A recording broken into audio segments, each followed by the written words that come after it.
जय श्री राम भक्तों, जय बालाजी महाराज। स्वागत है आपका मेरे यूट्यूब चैनल बालाजी का साथ, जो बालाजी के साथ से बना है और बालाजी के साथ से ही चैनल चल रहा है।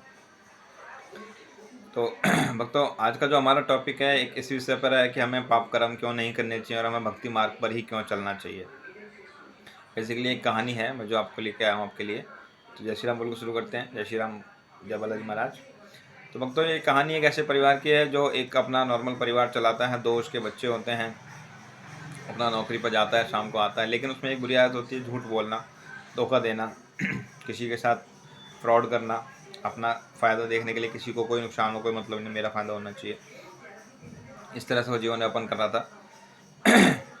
धीरे धीरे बच्चे बड़े हुए, कॉलेजों में जाने लगे। तो भक्तों, एक समय के बाद एक समय पलटता है कि जनरेशन गैप हम जिसको बोलते हैं। वो अपना बच्चों के लिए कमा रहा है, कैसे भी कमा रहा है, धोखा दे रहा है, झूठ बोल रहा है, पाप कर रहा है, ठीक है, फ्रॉड कर रहा है, किसी का भी कुछ भी करके मतलब अपना फ़ायदा देखना। उसके बाद वो बच्चे उसके कॉलेज में आते हैं, बच्चों को बोलते हैं, जैसे हर पेरेंट्स बोलते हैं, बेटा वो काम मत करना, वो वहाँ मत जाना, वो ऐसे करना। लेकिन बच्चे तो एक जनरेशन गैप मैंने बोला जैसे, अरे नहीं आपको नहीं पता, वहाँ पे ऐसा होता है, दोस्ती में ऐसा होता है, फ्रेंड सर्कल में सब चलता है। ठीक है भैया, कौन सुनता नहीं है कोई। तो उसको लग गया कि भैया अब तो है ये जनरेशन गैप बन गया है, अब बच्चे अपनी अलग उस पर निकल पड़े हैं, अब हमें कुछ सोचना पड़ेगा। तो उसके मन में इंटरनली जैसे ही कुछ किसी के साथ फ्रॉड करता था या झूठ बोल के फ़ायदा लेता था, वो अचानक से क्या आता था, उसके दिमाग में डाउट होता था, नहीं यार मैं गलत कर रहा हूँ, ये मैं ऐसा नहीं करना चाहिए मेरे को। इसका मुझे जो है लॉस मिलेगा। तो वो बोलता है, तो जैसे उसके मन में ये आने लगी क्यूज, तो वो अचानक ही भक्ति बाग में एंटर हो गया। बाबा जिसकी बुद्धि घुमाते हैं ना, वो ऐसी होता है। पाप कर्म कम होने लगे उसके, और वो जो है भक्ति मार्ग पर चलने लगा, नाम जप करने लगा, सीताराम सीताराम, श्री राम जय जय राम, श्री राम जय राम।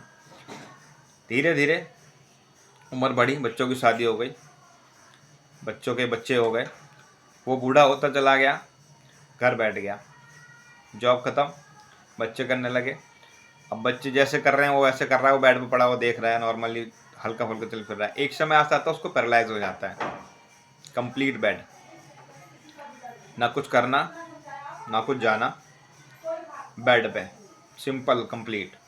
इवन जो छोटे नित्य कर्म हमारे होते हैं डेली के, उसको वो भी बेड पे ही करने हैं, या फिर कोई अगर आ गया तो उसको हाथ पकड़ के ले गया और अपना वो काम करवाया, वापस बेड पे। अब समय बढ़ता गया, एक ही चीज़ जब बार बार करनी होती है तो बच्चे भी परेशान हो जाते हैं। अब रात के समय में मान लो कोई सी दिक्कत हो गई, उसने आवाज़ लगाई, कभी तो कोई आ गया उसको पकड़ के करवा दिया, कभी नहीं आया तो बेचारा पूरी रात अपने मलमूत्र में पड़ा है। वो क्या है? कर्म है। तो उस तक देखना, कर्म इज ऑलवेज रिटर्न्स बैक। कर्म हमेशा लौट के आते हैं, इसीलिए कर्म सुधारने चाहिए।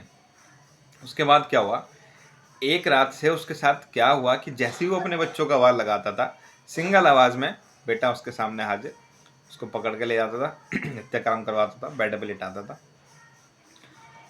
ऐसा उसका एक हफ्ते चला। उसके मन में डाउट हुआ कि यार मैं तो इतनी आवाज़ लगाने के बाद भी कोई मेरा बच्चा नहीं आता था, और कई बार तो पूरी पूरी रात में वैसे ही पड़ा रहता था।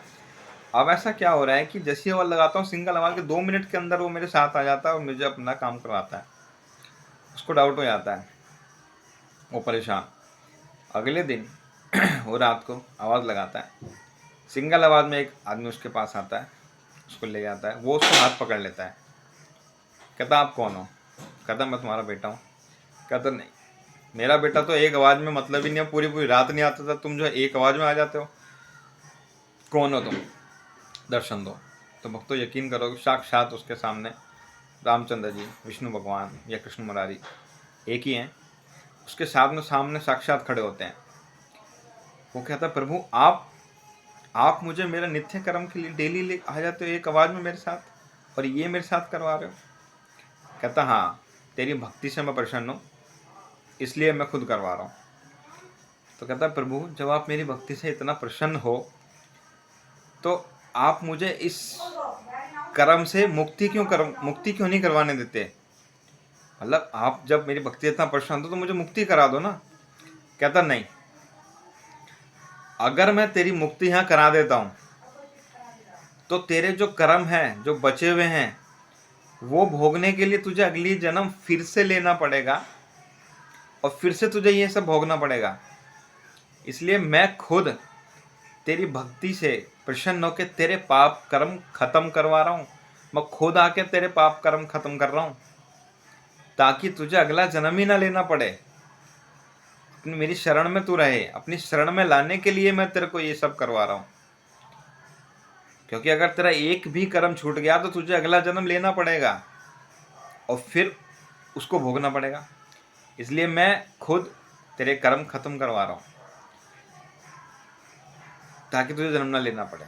तो भक्तों, इस कहानी से आप ये सीख सकते हो कि आपकी भक्ति खुद भगवान को भी मजबूर करती है कि आपके कर्म खत्म करें। आप पापी कर्म मत करो। देखो, दो तरह के पाप कर्म होते हैं। एक वो जो जाने अनजाने में हो जाते हैं, जैसे आप चल के जा रहे हो, आपके पैर के नीचे कोई कीड़ा आ गया जिसको आप देख भी नहीं पाए, या और भी जो भूल चूक में होते हैं, वो भक्ति मार्ग से खत्म हो जाते हैं, भक्ति नाम जप से खत्म हो जाते हैं। लेकिन जो आप जानबूझकर करते हो कि आपको पता है कि हाँ ये गलत है, वो आपको भोगना पड़ेगा। कर्म पीछा नहीं छोड़ेगा। भगवान का नाम लोगे, भगवान से गलती कर दोगे, भगवान माफ़ कर देंगे, लेकिन आपका कर्म नहीं माफ़ करेगा। देखो, जैसे 100 गायों में बछड़ा अपनी माँ को पहचान लेता है ना, उसी तरह आपका कर्म भी आपको पहचानेगा, आपके पास आएगा लौट के। आज नहीं, कल नहीं तो परसों, लेकिन वो आएगा जरूर। कर्म ऑलवेज रिटर्न्स बैक। इससे बच नहीं सकते। हाँ, भक्ति मार्ग आप कर रहे हो, नाम जप आप ले रहे हो, तो वो कम जरूर हो जाएगा, लेकिन भोगना तो आपको पड़ेगा। चाहे भगवान को स्वयं आना पड़े आपके पाप कर्म कम करने के लिए, लेकिन भोगना पड़ेगा। इसलिए भक्तों, पाप कर्म छोड़ो, गलत काम सब छोड़ो, सिर्फ नाम जप लो, भक्ति मार्ग पर आओ, राम का नाम लो, संकल्प लो, साधनाएं करो और अपना जीवन खुशहाल बनाओ और इस जन्म से मुक्ति लो। ठीक है भक्तों, तो मेरे द्वारा दी गई ये कहानी आपको कैसी लगी, ये सीख आपको कैसी लगी, ये ज़रूर मुझे बताएं। कोई सवाल हो तो कमेंट करें, वीडियो को लाइक करें, दोस्तों के साथ शेयर करें, चैनल को सब्सक्राइब करें। जय बालाजी महाराज, जय श्री राम भक्तों।